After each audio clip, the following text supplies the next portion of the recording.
Welcome everyone. My name is Allie Raskin. I'm really excited to do this pets class today. I am a huge pet lover. If your animal needs love, send them to me. I will give it to them. I have trained my doggy children to need a lot of love, so they're very needy now. But anyway, I have been using oils with and on my dog and now dogs for about 7 years since I've been using oils, and we have had some really awesome success stories. I use them around my animals and for my animals all the time. And we've had some really awesome success stories on our team with tons of animals. So there is hope for all the things. So I'm going to share this presentation, try to share this presentation here. We have a few slides for you, and then for sure some stories for you as well. There we go. All right, hopefully you guys can see that. I will not be able to see the chat while the slides are here. So if you have a question, then please, I'll get to it later or someone else can answer you. Okay. All right, so first of all, how do animals react to oils? What is normal reaction to an oil? So there's 3 most common normal reactions to an oil. This does not mean something's wrong. It just means this is how the dog is reacting. The first and most common is to run, roll, or rub. So oils are strong smells. So if it's a new smell of that animal might run around and roll around and try to figure out what's on them, just like they do in like other animals' bodily excretions, right? Like, let me roll in this, let me smell this. That's just what they do. The second is seek it out of curiosity. So our new puppy has not had much trauma in her life other than a transport situation, but other than that, she's had a very pretty happy life. My old one is a serious rescue who had a lot of emotional baggage, but my puppy is super curious, always like wanting to get near the oil and smell it and see what she thinks. She'll lick oil bottles. Totally normal. And then obsession, which is like you put oils on your body and they're like walking around with their tongue following you everywhere. That's kind of normal too. That's this one too. Okay, so general rule is go low and slow, just like with a human when you first start. So don't like pour an oil on your dog to start with or your animal. Just start slowly with them and let them get used to it before you start really dealing with therapeutic situation. Okay, so how you can introduce oils. So diffusing. So one thing with diffusing is that you need to, if you're diffusing for the first time around an animal, leave your door open so the animal can walk out of the room if that oil bothers them in some way. So totally fine to diffuse around your animals as long as they have a path of exit for them. Wear it on yourself, your diffuser jewelry, on your body. Wash their bedding. The Thieves laundry soap and the Thieves household cleaner are amazing for pets. Amazing. Super clean, no toxins. Animal scent shampoo, and you can DIY a similar version of the animal scent shampoo for those of you who guys don't have it yet. Love that shampoo. Smells great. My animals are super fluffy when I use it on them. And here's a DIY recipe. So you can make a Castile soap with Thieves household cleaner and some drops of essential oil. I love using purification in a DIY recipe, and because that helps keep the pests away, which is awesome. Feel free to screenshot any of this, by the way. There's some more recipes coming. So why can't I move these slides like I want to? All right, application techniques. This is my favorite way, is I like to put the oil in my hand and then just love on my baby. Put them on their head, their ears, their back, their body, speak to them, love on them, and then they will associate that smell with your affection, right? Like, who doesn't want to be loved on? And then oils applied. That's amazing, right? So drop in a particular area. So maybe if you've got joints that are sore or something like that, then you can apply them to a certain area. And we're going to talk a little bit about VitaFlex points for animals too. You can dilute them for sure when you start. So the first time when you're using, okay, let me first back up. My dogs are 100 pounds each. So I never dilute for my animals because they're basically my size. So I treat them like I would me. If I was using on a smaller animal, I would for sure dilute, at least for the first time, and then see how things go. So easy ratio is 1 drop of essential oil to 4 drops of carrier oil. All good. You can go down to 1 drop of essential oil for 2 drops of carrier oil, especially if you're using for a therapeutic reason, right? So there's a reason why you're wanting to get as much oil as possible on that animal, if you have a reason for it, which we'll talk about some of those. Otherwise, you do not need to dilute unless it is a hot oil. Okay, we're gonna get into cats in a second. So let me I'm speaking now mainly for dogs. Okay, Ningxia Red is great for our animals. So you can just let them lick that up. It's great, as well as wolfberries, which are also known as like a first cousin to goji berries. So, okay. These are the doggy VitaFlex points. So if you want to do a screenshot of this, you can also do a search on this on dog reflexology points. So if you have a specific issue you're addressing with your animal, then you can apply it directly to where you need to apply it on the paw. I'm usually not super specific. My personality type is just not that way. So I just usually stick what I need to in the paw pad, and it does really well for them. It just gets into their body quickly. Okay, there are tons of reasons to use oils and our products on animals. Keeping their fur healthy and happy, for their digestion, for their respiratory system, for keeping their ears clean and happy, to keep the pests away, to support muscles, wound care, for seasonal allergies or food allergies, which dogs get quite a bit. If there's any kind of cysts or licking wounds that they give themselves, so many reasons to use our oils. Okay, let's safety first. Never put oils in the eyes. I'm actually not gonna say ears for dogs because I actually do use oils in my dog's ears. I do a recipe though for that, which I will find. I don't think I put it in here. Oh, I did put it in here, maybe not. This is one of the oils. So I actually love using essential oils for my dog's ears. I use a blend. I actually love Melrose with a little bit of witch hazel, and I think I do witch hazel, water, Melrose, and I might have put some jojoba oil in there too. I need to look at my recipe. So I'll squeeze that in her ear. Oh, hydrogen peroxide. There it is right there. I have the recipe right here. There you go. Witch hazel, aloe, hydrogen peroxide, and Melrose, which I write on the bottle because I never can remember the recipe. And I squeeze it in and then really rub those ears down, like down the neck, because dogs have such an issue with getting ear infections, many of them. And then she just shakes her head and kind of gets out the excess. But dogs' ear canals are a little bit different, but I still would not use citrus oils in my dog's ear. Okay, and then cleaning around the eyes. I do love the Seedlings wipes. I haven't tried the Thieves wipes, but they would probably work great too. It's just to clean all the gunk out of the ear because they're nice and thick and you can use your finger to really get in there. Okay, so some things you need to be careful of. Certain oils are high in phenol. So those are the ones that you want to go very slow with for a dog and avoid for cats.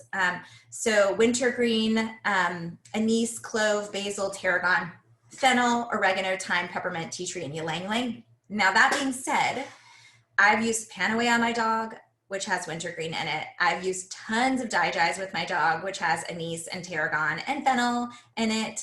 And I have super healthy dogs. So, but I use a drop at a time. Like I don't just go crazy with it. Photosensitive oils, be careful that your dogs can get sunburn just like you can. So citrus oils, just be careful during the day with citrus oils. Be careful on their boy or their girl parts because they are sensitive just like us. And just the same rules that apply for humans in pregnancy would be the same thing you would do for dogs. So be careful with clary sage and excessive events. Okay, cats, these are no oils, like I mentioned. These are just things that we wanna pretty much avoid topically. Diffusing around the cat's fine as long as the cat can move around and get out of the area. Okay, Thieves toothpaste has xylitol in it, which is awesome for human mouths, but not as good for dog and cat mouths. I brush my dog's teeth pretty regularly. If you saw my Instagram post recently. Miles, my son, was going at the dog's mouth. And this was the recipe that we used, was just baking soda, or as you guys call it in SA, bicarb, with coconut oil and thieves. And if you ask me for an exact recipe, you are asking the wrong person. I just put a little of this, a little of that, mix it up, and away we go. It works great. And by the way, they love the taste of it. So like you just have to avoid the tongue when brushing, because the tongue wants to get to the toothpaste. So it's just harder to get. They just love it. So yeah. Okay. All right. Some of our favorite products. Okay. Household cleaner, I mentioned. You think about your animals. They are constantly walking on their floors with absorbing all the chemicals that are used on our floors. So it's really, really important, not only for us, but for our animals, that we're not cleaning with toxins, because they absorb all of that. In fact, I had a friend whose housekeeper used some other kind of cleaning product other than thieves, which she normally used in her house, and her fish died immediately afterwards. So these things really do have an impact on our animals. I used to have a guinea pig, and I used the household cleaner in her cage, and then I sprayed her bedding with purification too. So she did really well with that as well. I love Panaway and Copaiba for old pups. I actually use a ton of CBD on my dog. My old dog gets CBD every single day under her tongue, just like a human. I just stick the little thing, drop her under her tongue, and I squeeze it under her tongue. Digize and Paragize are great for our animals. So Paragize is what, it smells just like Digize. It's basically a diluted version of Digize, and I put a drop in my girls' bowls once a day for heartworm prevention. That is our heartworm prevention that I have an awesome vet who gives me checks. Yes, you can use that. So it's great. We talked about, so I have my same mosquito spray that I use on myself is the same thing I use on my dogs for flea and tick prevention. So spray them down with that. Sulfurzyme is great for dogs, with old dogs. So also BLM. I know that you guys don't have those supplements yet in South Africa, but they're great, and I use them on my old lady. And then Ningxia Red is just really good for dogs that are, needing some more nutrients. Okay, Animal Sense ointment. It's not here in the US. You can make a very similar, it's not here in SA, it's here in the US. I am obsessed with this stuff. I use it on my heels. I use it on any kind of wound an animal has. You can use it on dry paw pads. It's really awesome. It's great for horses, and you can make your own with V6 oil, and then melt beeswax, and then put in essential oils as you want. So these are some of the oils that are in the Animal Sense ointment if you want to DIY. Okay, this is actually our animal line in the US. And if you want to go look at what is in the animal line, it's basically diluted version of our oils. So you can make your own, or you can buy. So I have bought and I have made. I've done all of that. So Parafree we use every single day. Tia Way I used on my sweet puppy when she was being transported from one state to Texas. Pure Clean I've used when we needed to get rid of some things that were crawling. All of that. So these are great. Mendwell and Infect Away are for, just like what they sound like. Young Living's pretty good for giving you names to tell you what they're for, right? We do make animal chews as well in the States, which my dogs love these. They make them for dogs and cats. And then here are some fun recipes if you want to take a picture of one of these. So this is like a great pest away spray on the top left. This is if you want to just smell good because you've been running outside and now you don't want to have to bathe the dog, but you just want them to smell fresh, that outside smell that they get when they run around. And then here's a recipe for some dog shampoo, or even a dry shampoo, which is great because you don't have to actually use water if your dogs don't like to get into the bath with you. Okay, so now that's kind of the basics, and we're going to share some stories. So with that, I'm going to hand it over to Kirsten to kick it off. Hello, welcome. So I'm going to go a little bit more into some detail on safety around cats and just kind of how I handle it with my cat. I have a Maine Coon. He's a Maine Coon mix. He's really big and has sort of the typical Maine Coon look and personality. He's hilarious. He's super funny. And one of the things I get messages all the time about is it safe to use essential oils with my cats? Because every once in a while a blog post or article will go viral saying like, never use essential oils around cats. It's a bunch of hoopla, and basically that's not necessarily true. And obviously we're talking about cats in this class, and there's people in here who have used essential oils with their cats. So I just want to go into it in a little bit more detail. So anytime you see something that's a super extreme opinion, research it for yourself. That's generally what I do. I go and I look and say, okay, why are they saying this? Where are they getting their sources from? And what it usually boils down to when you hear them talking about don't use essential oils with cats is the fact that most essential oils available and on the market that people could potentially use with their cats are not Young Living oils, and therefore are not pure oils. It comes down to the quality. It really, really does. Because most brands use fillers, solvents, synthetic fragrances, and those are the things that are really harmful to our feline friends.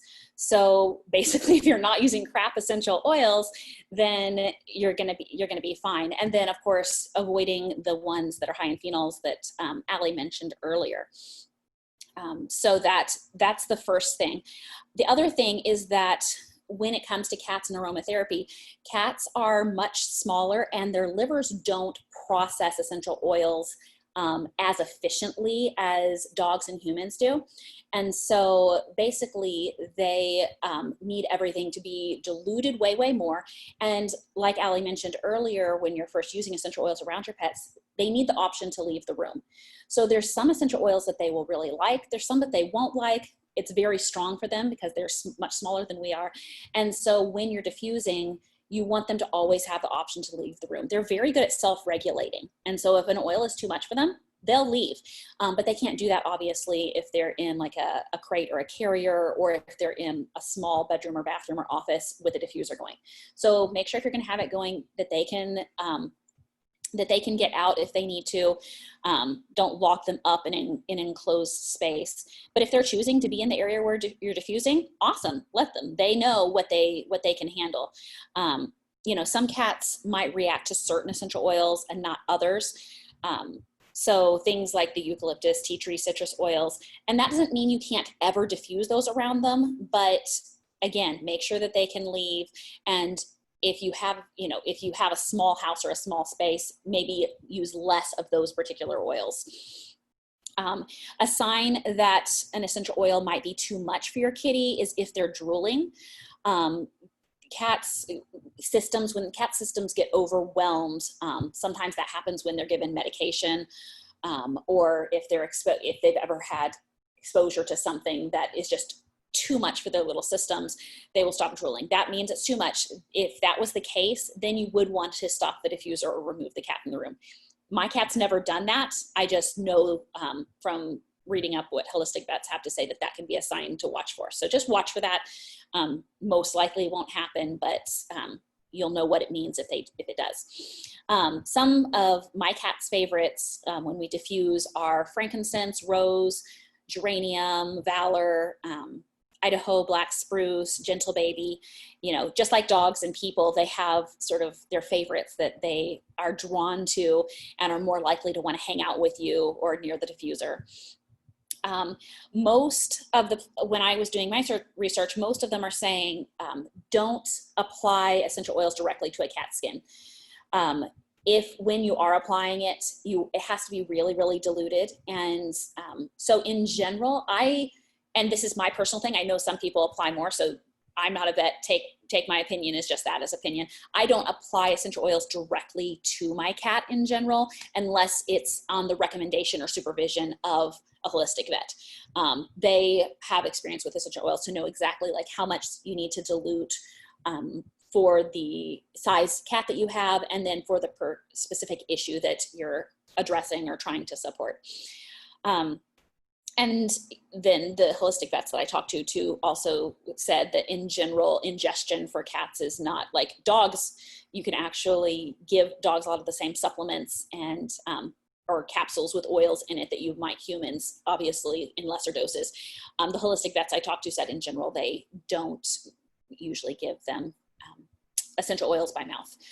So I'm just kind of sharing what I do. So with my cat, we diffuse around him, we clean his litter box and area with essential oils. We have like a pest spray type thing that we spray in his room and area to keep everything clean and smelling good and keeping little critters away. But as with all of this, and you'll hear this again and again, just do, use common sense, do what you feel is best for your furry family, and use common sense. I think that was mostly, I don't have any super specific stories other than we use cat oils around my cat all the time.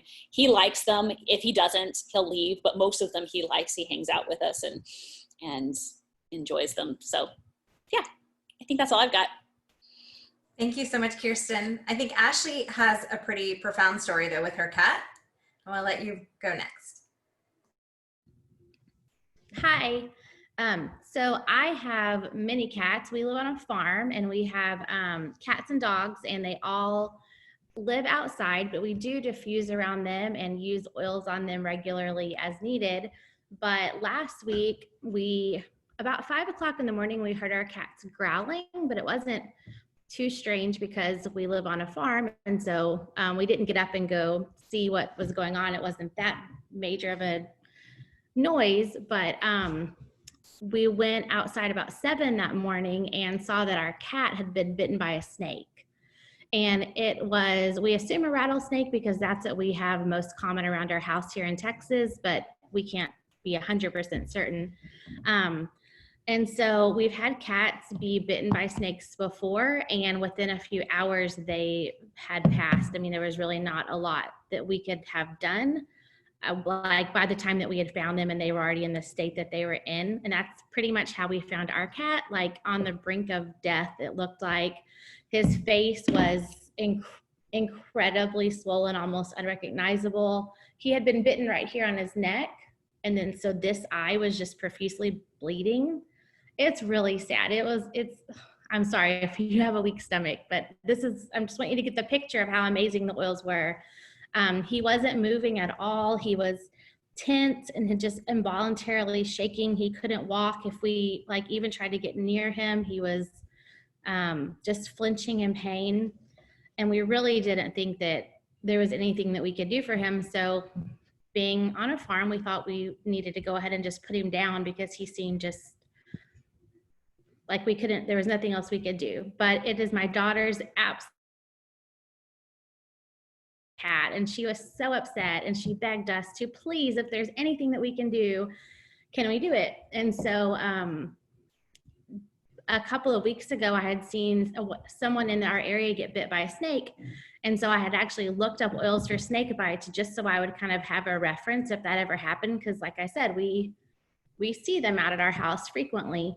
And so I had remembered, oh my gosh, I just saw a recipe for oils that you can apply to snake bites. And of course it says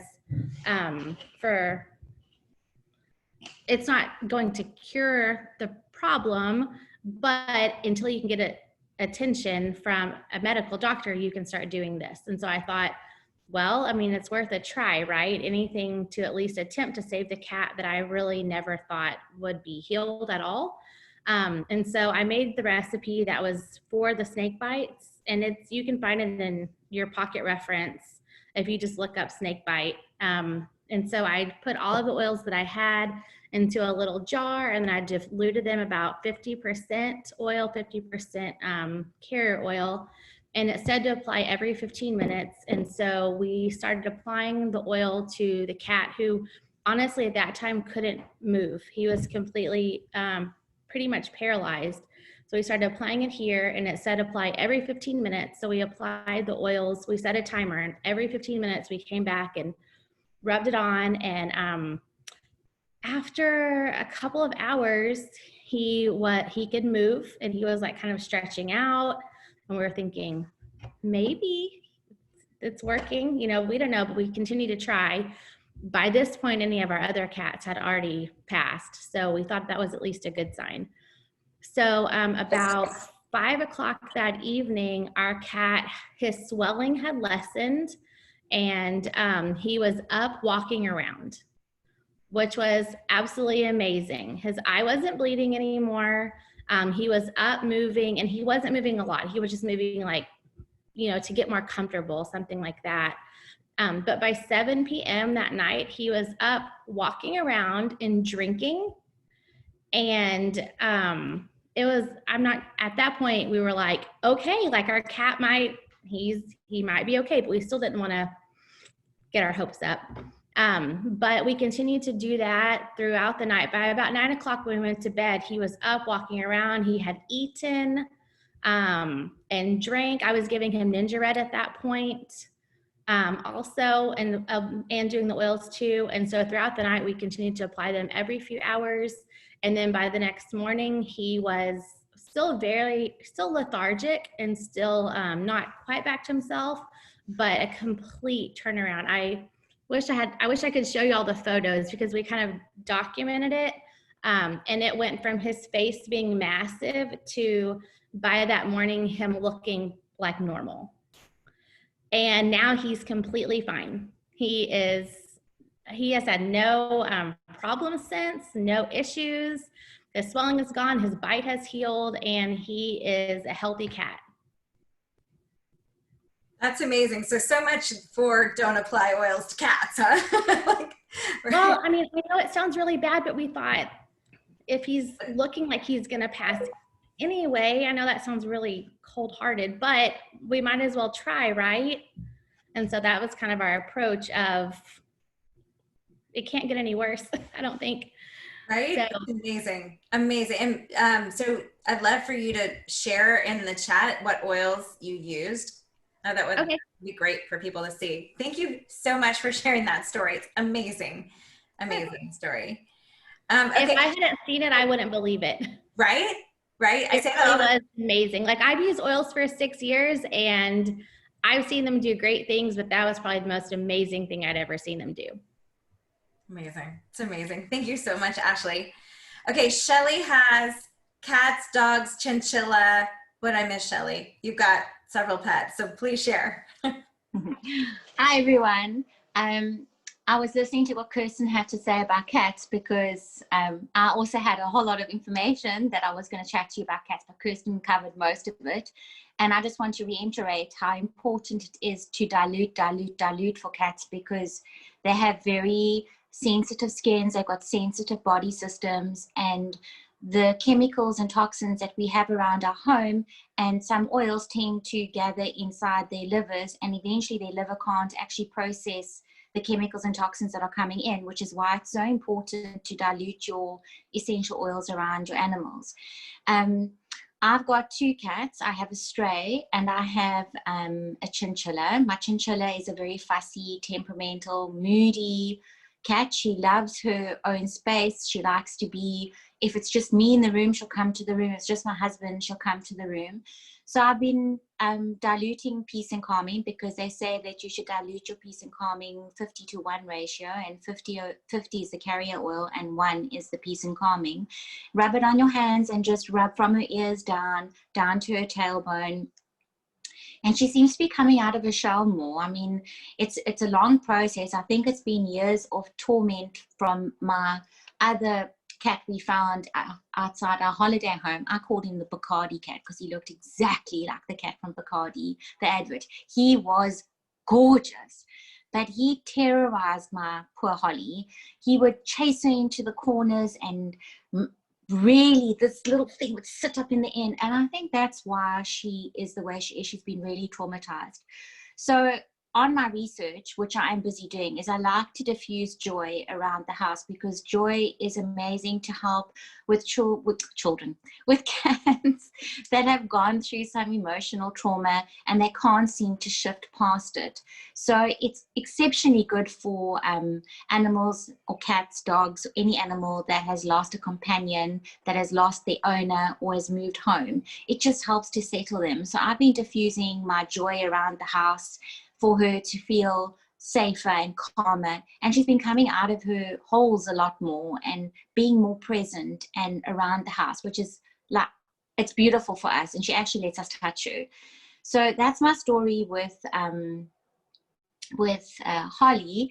And I also, for her, she goes to the grooming. So I'm very lucky that I have tea away. So I put a bit of tea away on the back of her neck, and I'm not very fond of the smell of the oil because it has a lot of valerian in it, but I like to use it because it really does calm her down, and she doesn't meow so much in the car, and she's not so unsettled. And I actually have to take her into the vet to have be sedated because she will attack the grooming guy. So even the tea away isn't enough for her, but it calms her down to a state where she feels safe enough to be handled by the vet and being in the car and then going to the grooming parlor. When I can't find my tea away, I do dilute my peace and calming, and that is just as effective for her. It's really been amazing. And I have a Staffy dog, and a Yorkie who's supposed to be a teacup Yorkie, but he's far from a teacup Yorkie. Someone lied on the birth certificate somewhere, but anyway, we still love him. So our little Yorkie had a little bit of an issue one day, and he was very tight on his tummy and he was limping. So I wasn't sure whether he had pulled a ligament on his leg or whether he had he wasn't able to go to the toilet, because he does suffer a bit from being able to go to the toilet. So I try and apply diluted Digest as often as I can onto his tum-tum, and he's been going more regularly to the bathroom.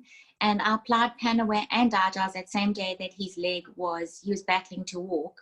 And the next day he walked like normal. There was nothing wrong. Like, I thought I'd have to take him to the vet, but there was absolutely nothing wrong. And my husband was like, no, there's something, just keep an eye on him. There's something's going to go wrong, because he was walking badly yesterday. So I kept on applying the oils, and we didn't have to take him to the vet. So we probably saved on quite a few $100 worth of vet bills. And then Mia has this last year been suffering with seizures. And unfortunately, we've taken her to have x-rays done and to see if there is something that is physically wrong with her. And when I went to the vet, I told the vet that I use essential oils in the house, and she was like, oh, you shouldn't be using essential oils around your animals. This could be the reason why your dog is having seizures. We're going to test the blood and see if this is the reason. And I was panicking because I read up horror stories about oils that have caused very bad results in animals, and I hadn't really done all my research yet. But since then I've done a lot of research, and I can assure you that our Young Living therapeutic grade oils are the best oils to use on our animals, because they're pure therapeutic grade. Just before I carry on with my story, so when we went back, we got the results, and the first thing I said to her is my essential oils the reasons for my dog having seizures? And she said, definitely not. They've done blood work, test work. There's no components of the oils in her blood showing any effect that this is the reason for her having seizures. So I was like, I can still use my oils, because I don't know if I'd be able to survive without them. But anyway, so she has her seizures still, but what I do is the vet has told me I need to monitor them, and if they become too regular, she's got to go on to medication. So I'm going to try the CBD citrus oil. We'll get back to you on the results from that. But when I do, she has a seizure, she usually wakes me up, because it's usually 2 o'clock in the morning. It's like a set time. Every time it happens between 1:30 and 2. So my Frank and my lavender is right next to my bed. I apply 3 drops of frankincense on her head, and I just rub it in gently while she's having a seizure. And I rub lavender all down her spine, because lavender is one of the oils that actually breaks the blood barrier. And frankincense helps to increase the oxygen to your brain by 28%. And I have tested that when I don't do this technique that I feel that is beneficial to her, she actually takes longer to recover. She stays in her seizure state a lot longer, and she takes a lot longer to recover, because when she comes around from a seizure, she's very disorientated, and she circles the upstairs of the house for about half an hour. But if I do my essential oil routine, she will have a seizure for about a minute, and about 5-10 minutes, she's calmed down, she's drinking water, she's starting to eat. She'll come to the room and she'll go straight back to her bed and sleep like nothing's happened. And then I'll just do the same thing the next morning for her, and I'll spray some peace and calming around her bed just to make her feel safe and calm. And then there's one more story I have, is that I had somebody who came for a Young Living workshop, and she wasn't really interested in buying the kit, but her dog had a very big, what is it called again? Why have I gone blank? A hotspot. She had a hotspot on the back of her leg, a very big one, and she kept on gnawing it, and she's a big Rottweiler, and so she had this huge patch. So I was lucky enough to have some of this animal scent ointment, which is amazing for us humans and for our fur babies. And I made up a lavender and animal scent ointment for her. Within 3 days, this hot patch had already cleared. So she was very grateful for that. And there was just one more thing I wanted. If anybody here does have a horse and they want information on horses, I have loads of information, some amazing information on horses and oils. Just give me just inbox me, ask me for my number, I'll put it on and I'll be happy to share it with you. I also just quickly want to say that the oils that I find that are the best to use for your cats is cedarwood, geranium, helichrysum, lavender, and copaiba. They are the more gentle oils, but again, dilution is absolute key. Thanks, Ali, and I'm handing now over to Taryn. Thanks, Shell. Thanks to everybody. All of those stories are absolutely amazing. So even though I've been using the oils now for a year, I'd actually had no idea that you could use oils on animals. Up until about, when was it? About 2 or 3 months ago when we had the last pets class. And I realized there's this whole like other world to essential oils that I wasn't even aware of. So I was really excited. And it came just in time. We had gotten ourselves a little lockdown kitten, and she had gone in for her sterilization. And when she came back, she decided that it was going to be a good idea to pull her stitches out. As much as we tried to stop her, we tried to put one of those things on her neck. It was like tiny, so they just like pull themselves out of it. You don't want to hold it too tight. So we just kind of chased her around and tried to stop her from pulling out her stitches, and there's nothing we could do. I think she had 3 and she pulled out 2. And I was really, really worried. And the last thing you really want to do is go back to the vet. And it was late in the afternoon. I think they were about to close. So I thought, I'm going to start using some oils. So I started putting on some diluted lavender onto her tummy.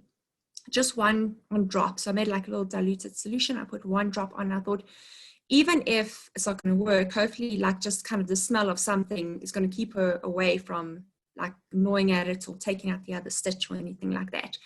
And it did take a while because her tummy wasn't happy that it was now open. And actually by the morning she had pulled out the other stitch, but I kept on applying this lavender dilution to her tummy.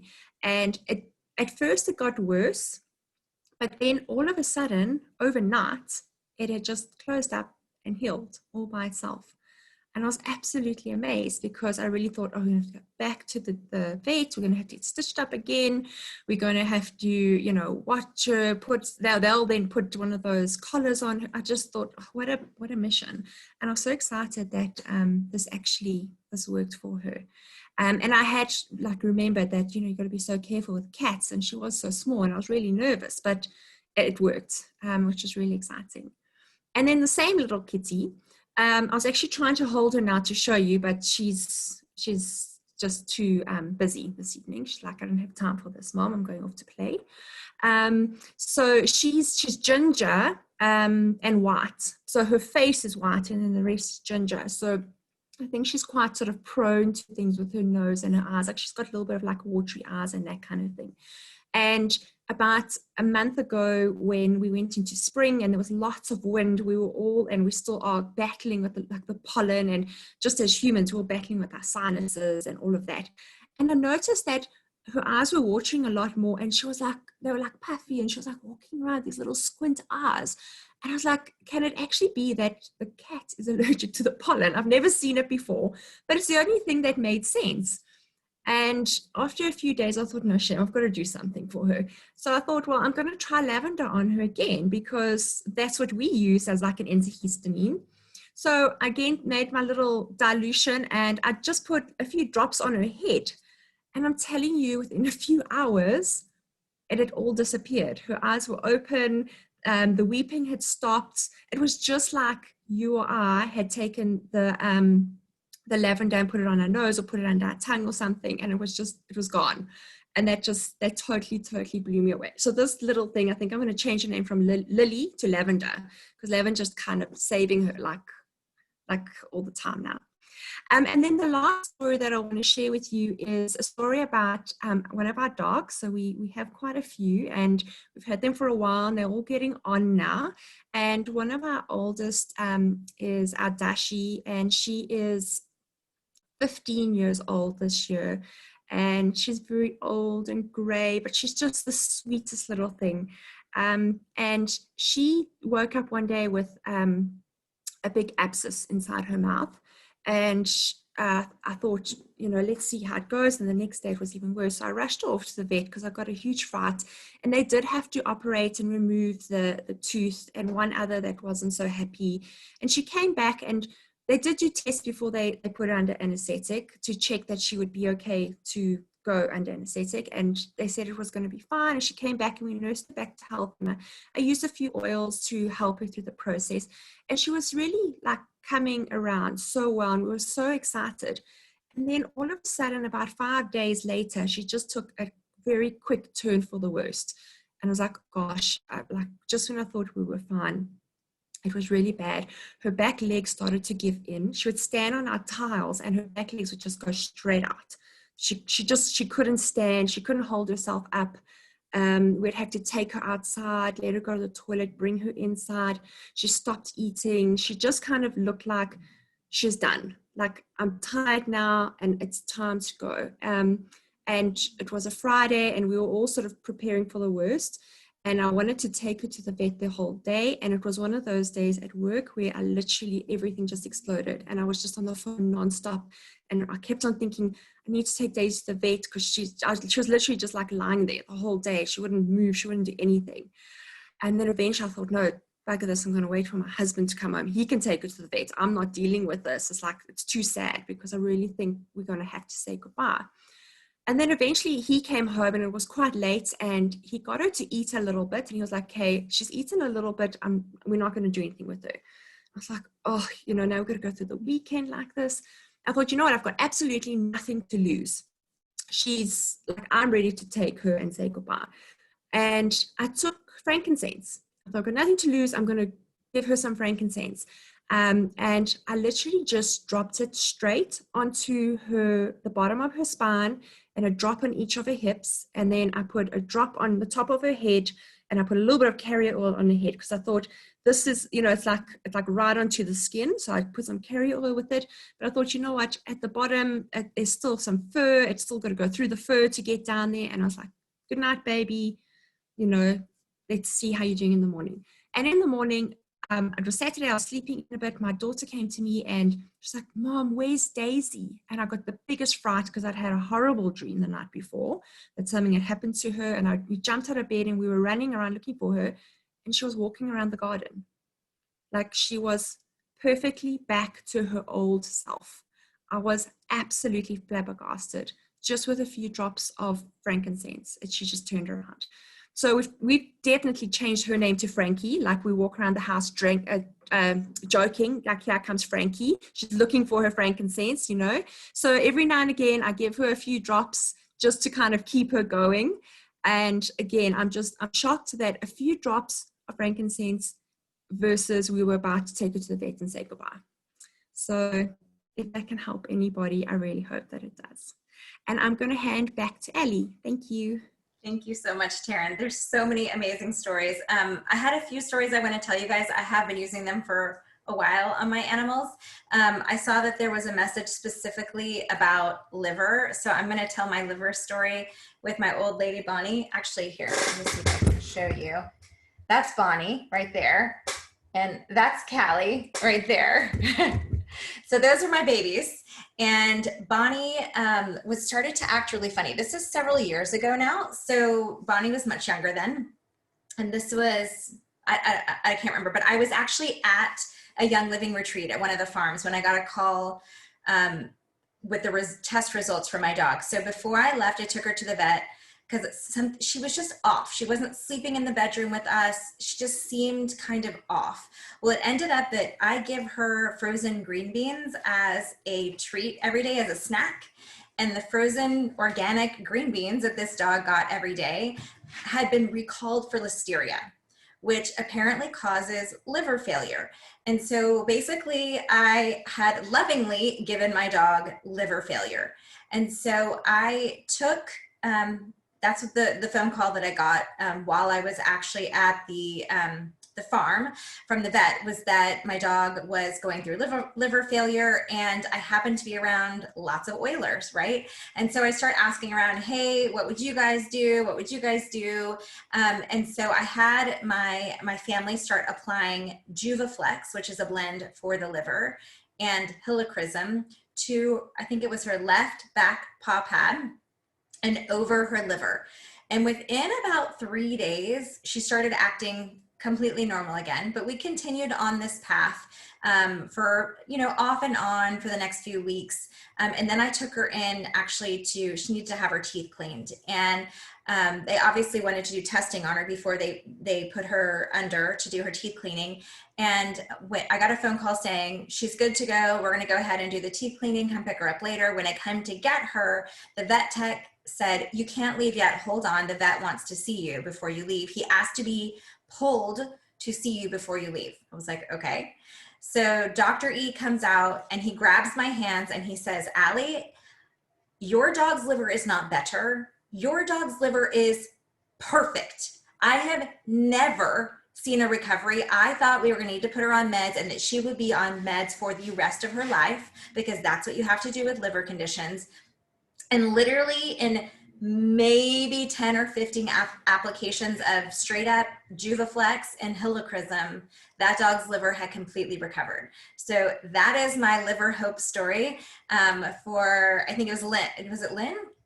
No, it was Kaylee, for your pup. So get your hands on some Juvaflex and helichrysum and use that on your baby. So that is the liver story for you. Let me break that up with just an everyday. I just literally put it on my finger and put it on her. Like there was nothing, it was just straight up neat. I didn't use any special application process. So there was just put it on. That was all that question there. Okay, so the other thing I was going to tell is, let's talk about tushies, dog tushies.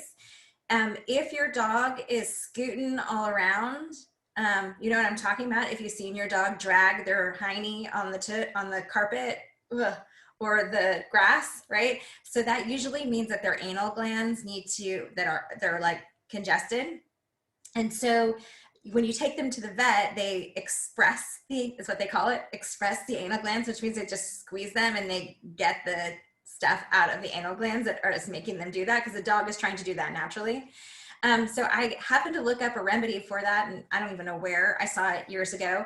And I made a spray with oils that are typically not recommended for animals, but I used a pretty diluted spray bottle of oregano and thieves oil, and I sprayed it on my dog's tush. And in fact, I think it might have been the same time that I got her teeth cleaned, that same time that I had. So the day before she went in, she was scooting. And then I sprayed her, and then I asked them to check her anal glands when she was under, and he said they were perfect. So that is now our anal gland dog scooting recipe. Love that recipe. Don't ask me how much I diluted. Probably about 50-50, or maybe a little bit more than 50-50 is what I use to just squirt on the tush if they start scooting. And then my dog had mange. My puppy came to me with mange, and I used oils to get rid of the mange, which was awesome. I think I used Melrose, and I washed her in thieves cleaner and Melrose and just applied it, and it cleared up super fast. She also, puppy, got a tumor on her nose that my vet said that sometimes puppies get. And that tumor, they said, can last up to 6 months, and that it was benign, which was good. But they usually have to remove them if they don't fall off within 6 months. So of course I pulled out my oils, and we used frankincense, and I think it was Melrose again, and maybe purification, maybe some tea tree, just whatever I had handy that I could grab whenever I was looking. It was huge. It was a huge cyst on her nose. And it fell off within 3 weeks instead of 6 months, which was awesome. And then also a friend of mine, I had one more story for you. I'm trying to tell you stories that are things that maybe you'll run into that you'll have tools for. But a friend of mine's dog had serious separation anxiety. So they had this dog on doggy Xanax every time they left the dog. And so I suggested that maybe she try some Valor, and the Valor worked amazing for her pup. So that was a great one for serious separation anxiety. So those are kind of my top, some of my stories. We've used them for lots of things with our dogs. Okay, so I thought maybe I would open it up for questions from here.